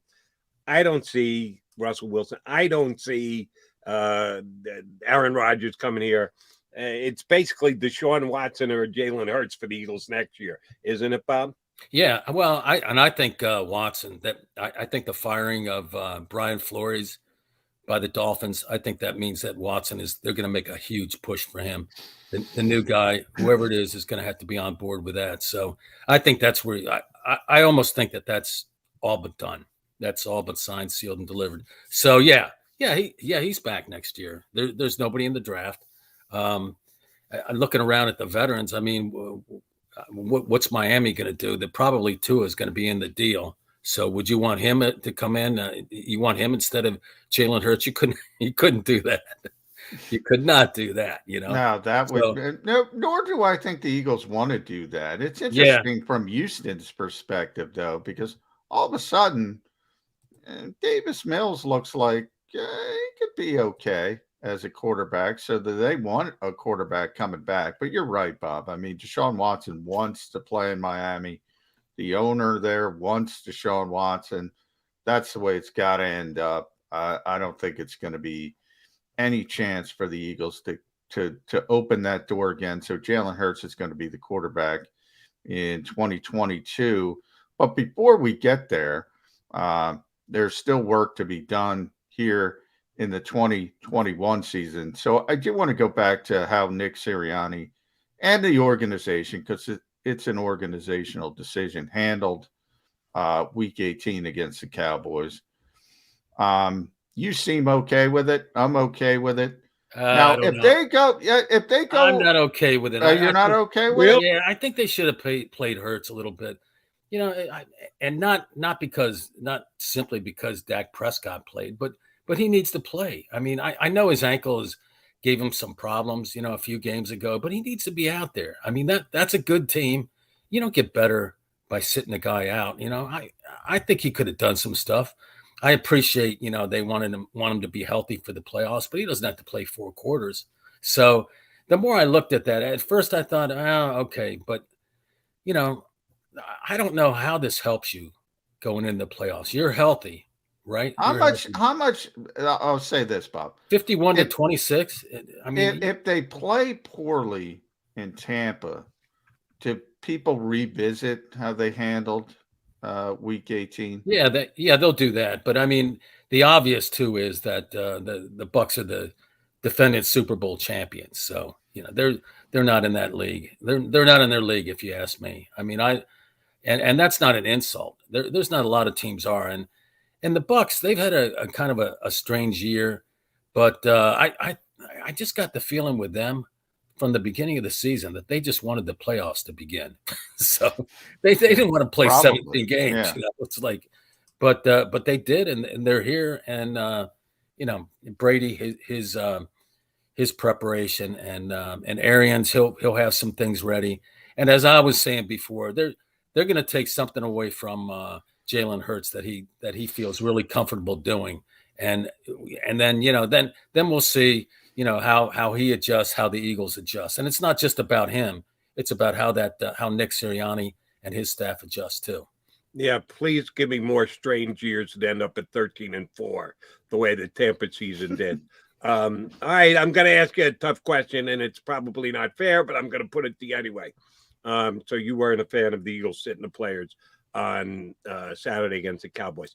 If they had played their regulars and they had fine-tuned things and they had dodged the injury bullet that none of their players that they played got hurt, how many points they lose by to Tampa anyway? I think it's I think they beat the spread. What is it, 8 points right now? I think that. Yeah. So you think it's a touchdown game? Because they sat out all those guys, and you think that it was a mistake? What do you think? They lose by 3 touchdowns? Well, it's going to be double digits. Yeah. They're not going to be able to score enough points to keep up with them. And the other thing too, they kind of, for whatever reason, they've done a little bit of coddling of Jalen Hurts, in my opinion. I think that Jets game when Minshew came up, yeah, I mean the guy had started 17 games in a row. I would let him start that game too. He would have beat the Jets, I think. He probably would have. He probably would have beat the Jets, but I don't think it was healthy. Then you got saw him that week. Do you believe they overestimated his injury? I think he was legitimately hurt. You don't? No, they've coddled him a little bit. They've instead of letting him go out there and be the guy, and that quarterback position that's a unique animal in the NFL. I mean, you go out there, and in my opinion, you play, unless your legs fall off or something, if you can go out there and play, and I think he could play. I think he could. I mean, is it there all this stuff about coaches too saying that it's all about the safety of the players? Just give me a break with that stuff. Right. That we know it's not true. That makes that makes everybody, anybody who knows football, roll their eyes when they hear that. So, but I think they took advantage of a situation. He did have a high ankle sprain. They did have the bye after the Jets game. They knew they could beat the Jets with Gardner Minshew. So there's a little strategy coming off that his worst game of the season, though, in a game that and he could have won that game. He could have beat Daniel Jones and the Giants. Should have beat. Yeah, I mean, if Rager catches the ball. Yeah. So, but so they've coddled him just a little bit. Now, I think the best way for him to prove that he can play is to actually play. I would have sent him out. I would have sent him out there against. So when Gardner Minshew knocks on Bob Grotz's door and says, "Bob, I want a chance to be the starting quarterback of the Philadelphia Eagles," how do you handle that? How would I? Yeah. Yeah. How would you handle it? I'd say you've done a great job for us, but the way Jalen Hurts is playing, here are your chances. He's putting up percentages again. All right, I need some percentages. He doesn't have any arm strength. At a different position, Mr. Grotz. 2, 3, 4 weeks. I don't even remember what it was. John McMullen said here on Birds 365. If they took down the entire wide receiver room except for Devonta Smith, I'd be perfectly fine with that. I concurred with Mr. McMullen's sentiments on that one. We've probably seen the last of J-Jaw going on IR for the season, and I don't think he's going to be back next year. Yeah, you're right. Can He's they done. also pull the plug on Jalen Reagor? Can Howie Roseman admit, all right, I made mistakes drafting wide receivers. Give me a shot to try and correct them. Let's clean the slate. We got Devontae and a whole bunch of new guys. Can that actually happen with the Eagles during the offseason? Yeah, I think they'll listen to if there are any offers, they would listen. Yeah, and you can tell. I mean, after those big drops against the Giants, Nick Sirianni kind of went out on a limb and said that Reagor was in the lineup because he still felt like he gave him the best chance to win. But if you look at the snaps that he's playing and the chances he's gotten, I mean, it's been a little bit less each week. And I think this last game or against Washington, this Dallas game was a little bit of an aberration. He played his fewest snaps all year against Washington. It was steadily declining all year, and the touches too. And guess what? While that steadily declined, they were winning games.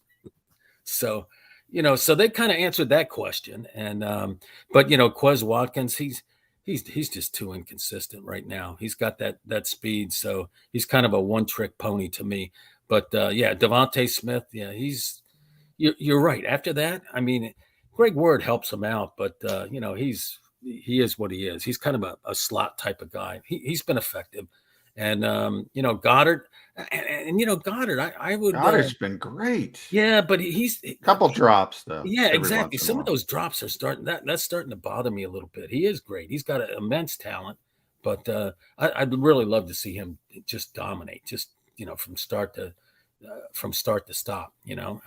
Just dominate. And in that Jets game, well, they are the Jets, but. That Jets game with Minshew really, Minshew really, he kind of showed what you can do with Goddard when you target him a lot. I mean, he can catch 10 balls easy. Yeah, I love when everybody says it's just the Jets. From moment one, everybody, it's like everybody's on the same page. They've been given the instructions, talking points. Yeah, it's weird, but they're a few years off, and I like Zach Wilson. I like Joe Douglas, but it's not working out for Joe up there. Miles Sanders, we going to see him in Tampa on Sunday? You think he's going to play? Oh, I definitely do. Do you? Yeah, I think he's going to play. We may be entering the Ed Kratz. Look for Brandon Brooks to come back any minute now, and we're still waiting a month later. Are you guaranteeing the appearance of the Eagles' number one running back in this game against Tampa? Is that what you're doing for us, Wow. A guarantee? Guaranteeing, yeah. I guarantee it, yeah.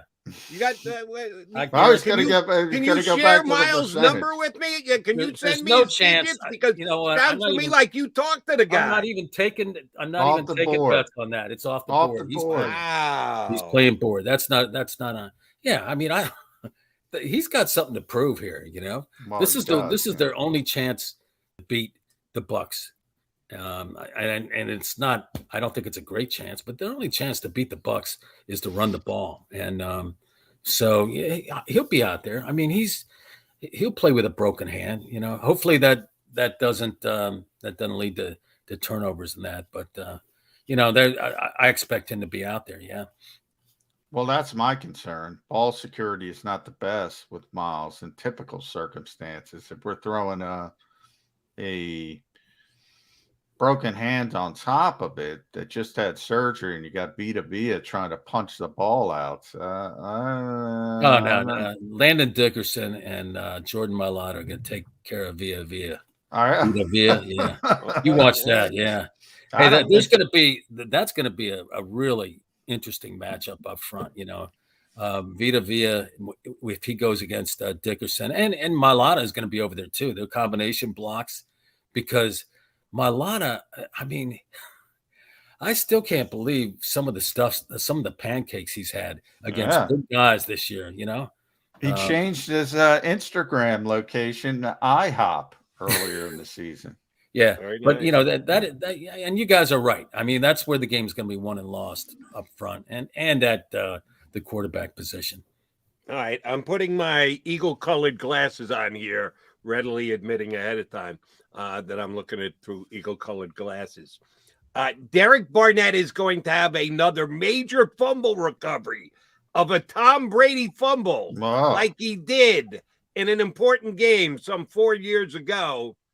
Who's going to be punching the ball out? Who's actually going to get the sack like Brandon Graham did in the Super Bowl that causes Tom Brady to cough it up so that Derek Barnett could basically fall on the ball? Bob Grotz, prediction. Who's getting the sack on Brady that could turn the game? I don't see it happening. I don't see it happening. Yeah, It's got to be Sweaty J. Can they activate Brandon Graham again? Yeah, I mean, I don't see anybody. And by the way, I wouldn't be surprised, Jody, if Brady goes back and watches some of that Super Bowl footage, even though all the guys are different. He's probably got.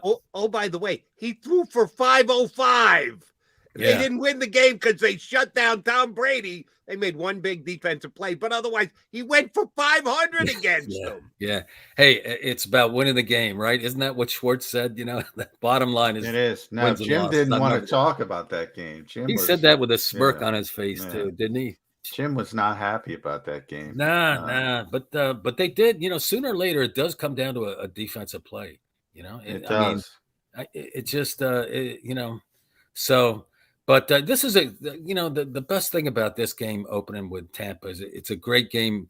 It's a reward for Eagles fans and their loyalty to be able to make a trip to Florida, to Tampa. Although, 60 degrees and raining. Yeah, it's not good. Even that. It's not good. Yeah, it's still better than here. What is it going to be in Tampa? Give me a percentage of that in Raymond James Stadium. How many Eagles fans? What are we talking about? Yeah, we're talking about 70-30, 80-20, 60-40. How high can they get that thing? We'll find a way to get in there. No, I wouldn't say. I think 30% might be a little bit high. I think those Bucs fans are going to, although it's the first round, it's the Eagles. Yeah, it could be. It could be 30, 35. Pay for your whole season ticket package. Exactly, yeah. Eagles roots coming down. Come on, Bob. They expect pay for the whole package. Yeah. I could see that happening. And by the way, do you have your room down there yet, John? I have reserved a room because the rates are unbelievable. In the beautiful Tampa airport. Yeah, the rates. I mean, it was $288 at the Clearwater, the Marriott Clearwater Suite. You can't get in Clearwater. You're paying or Clearwater Beach 400. Yeah. Oh man, I mean, it's like so. Yeah, I mean, it's going to be there will be a lot of Eagles fans there, and hey, I don't know if you've been there. Have you been to Frenchie's? Jody, you've been to Frenchie's down there? Frenchie's, yes. With the grouper sandwich. Oh man. Doing Philly spring training Frenchie's is high quality. Yes, I agree. Yeah. Grotz, you got to go down there and pay attention. You got to be dedicated to the Eagles winning this game. Yeah, you've given us 10% down to 5%. We only got about a minute and a half left here. I'm wondering if you're going to get below 5%. What can we do to change your mind to make you believe the Eagles have a chance to win this game? Well, if there was like a COVID outbreak on the Bucs right now, I would say. I've been saying that for months. This is the year to make the playoffs because you never know when COVID's going to hit. Yeah. He's coming down even more. It's just not looking good. If they when they struggle in this game, it's not going to be just because they rested those guys. But I still think that that last game that they played against Dallas, I think they could have used that as a springboard, a little bit of momentum. You don't have to play them the whole game, but I don't get that. I mean, who thinks that's a good idea? Just to rest your guys and you're going to get better. You're going to get. How is it going to get better? Raise your hand, McMullen. You and I both thought it was a good idea. But how does that get him better? I mean, well, it doesn't get him. It doesn't get him better. But you can't legislate injuries. And by the way, the Eagles, the players they did play, they lost 3 on IR. JJ Arcega-Whiteside, which nobody cares about, Brett Toth, Tyree Jackson. So they did lose 3 players in that game. Those are guys that never played. No. Well, that's why they're playing. 1,000 That's why they're snaps. playing. 1,000 snaps. I mean, yeah. All right, Bob Grotz. Yeah. Delco Times, Bob Grotz, host of the Pro Football Report with the legendary voice of the Eagles, Merrill Reese. So listen to Bob there. Let's get you on record. You said the Bucs are going to win. Yeah, I think I think 3 touchdown win. Is that what we're saying? No, but you said this team was going to start 1-7, not make the playoffs. So Eagles fans are looking for you to go negative. Well, you know what? Hey, that was close. 2 that was close. Yeah, you were very close. We're not far from being right. Yeah. But I just think it's going to be double digits. And you know what? I'm not bash. I think they've had they've won the games that they should have won, and you know they've had a pretty good season. 9 wins. You know they do play in probably the worst division in football, but that's beside the point. They won 9 games, and what is it? Sirianni is the only rookie head coach in the playoffs. Yes, is that right? Number 1. Yeah. Brandon Staley blew it. Yeah, so you can't, you can't dismiss that. Did Howie Roseman make some great moves this year? Yeah, but he also had to put out some fires that he started. I mean, through contracts and other things. And so I need to see Jalen Hurts. I just need to see him take another step in this game. And because there's going to be a game plan, not that the other ones weren't, but there's going to playoff game plans. They're going to take something away from him. Let's see how he reacts. Bob, enjoy the grouper sandwich. Yeah. I will do that. Yeah. All right, guys. That is Bob Grotz of the Delco Times. Little did I know that Bob Grotz was going to be the Sammy Guevara of this show and go to the cue cards to tell us exactly what he thought the Eagles' chances of winning were. Grotz is entertaining. Gotta like him. All right, John McMullen, Jody McDonald. We'll try and entertain you for about 5 more minutes. We'll come back, put a bow on the show here on Birds 365. Go for the midnight dares. Go for the game. Go for the hits. Go for the fans. Go for the win. Go to Ocean Casino Resort. Book your trip at theoceanac.com.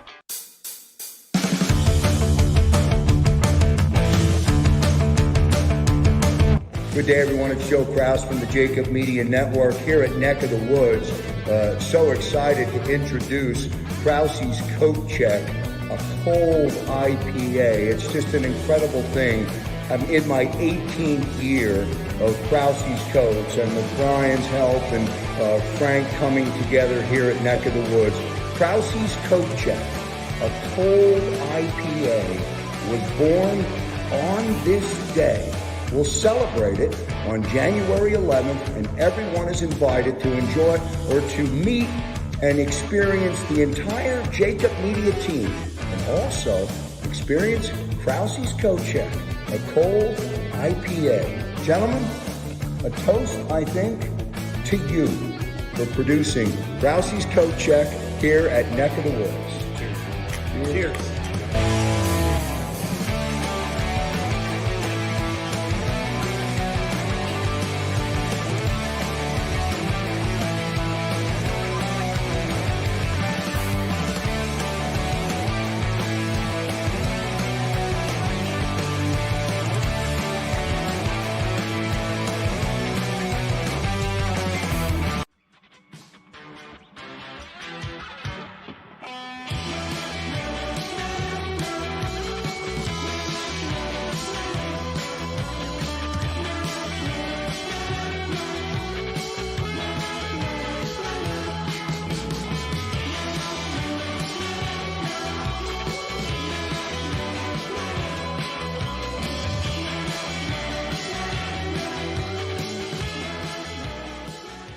At Stateside Vodka, every new customer gets the world's best rocks glass, free. What's that? A rocks glass? You're telling me that bottle is cut in half? You could say that. Holy shit. And you're telling me I can get one of these glasses for free? That's right. 1 free rocks glass per customer with each first-time purchase of Stateside Vodka. So good, it just disappears.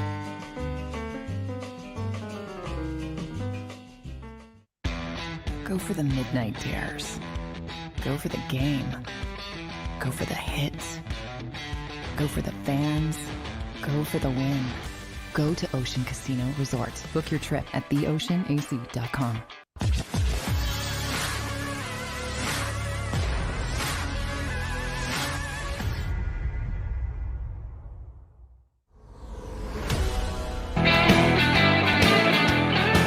All right, time running out on us here on Lord 365. Don't forget tonight, Hockey's coach, neck of the woods in Pittman, New Jersey. John McMullen will be there.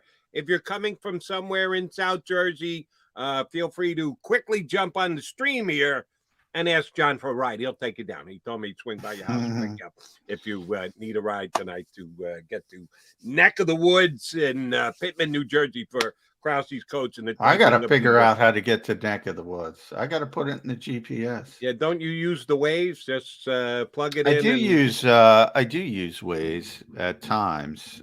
This is pretty close to me though, so I don't think I'll need Waze, but we'll see. All right, we'll see if you can make your way down there. Something tells me you'll make it. All right, two things before we get out of Dodge. First, thank you, Bob Grotz. He always says something that grabs our attention. Eagles going to be 1-7 to start the season. This week, it's guaranteeing that Miles Sanders is going to play. This could be a re-air of Ed Kratz telling us that Brandon Brooks is going to make his return. About a month ago, 5 weeks ago, when it was, he went down that road. We're still waiting for Brandon Brooks to make his return. So Grotz could step into the same thing.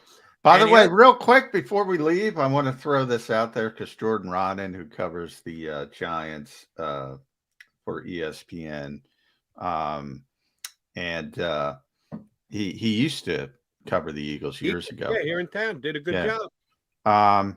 It just tweeted out if the Giants really wanted to shake organization to core, they would pluck Vice President of Football Ops Catherine Raish or Vice President of Football Administration Jake Rosenberg to be their GM.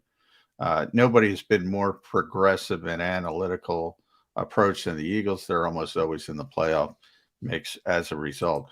It is amazing to me how well regarded the Eagles front office is around the league and just how lightly regarded it is among so many Eagles fans. It is the most bizarre thing to me. I can't explain it. It is so well regarded around the league, and nobody locally, not saying I'm being facetious, a lot of people know, but a lot of people don't know. It's amazing to me. All right, another thing the Eagle front office has to get at least partial credit for, and that's all it is, partial. It's not complete credit because Carson Wentz talked his way out of town. It wasn't like the Eagles were motivated to move off Carson Wentz. They did so and did the right thing and got quality in return for him, but they did so because Carson kind of held the gun to their head. A couple people reporting that the end of yesterday's game, Sunday's game between the Colts and the Jags, we know what happened on the field, but both Carson and Frank Reich not holding their displeasure under wraps and putting it out there to be seen. Greg Doyle, a guy I know from Indianapolis, had him on my CBS Sports Radio show, said this looked like divorce proceedings to me. Can the Colts really give up on Carson Wentz after only 1 year? Yeah, it's not that big of a deal cap-wise for them. Stephen Holder, who covers the Colts for The Athletic, just wrote about it this morning, and I tweeted about that as well because Eagles fans are going to take a perverse joy in Carson Wentz. Yeah, I could see them moving on easily. They should move on, as a matter of fact. He's got $13 million left as guaranteed money, or $15 million left, and $13 million of it is, or it's 13 and 15. One is they'll save $13 million. So he's scheduled to make 28, 15 of which is guaranteed. So they could walk away from him. Shoot, the Eagles took a $33 million cap hit to move off him. All of a sudden, the Colts at $15 million looks like a bargain as long as you're saving $13 million in the upcoming year. Man, how fast has Carson Wentz's career disintegrated before our very eyes? And the Eagles set a new precedent, as you mentioned, and they have shown the rest of the league that it's better to move on than to sit in a situation which you know isn't going to work. I think they've shifted the thinking again. And yeah, it wouldn't surprise me at all. But, you know, it goes back to the injury. He's never been the same guy physically.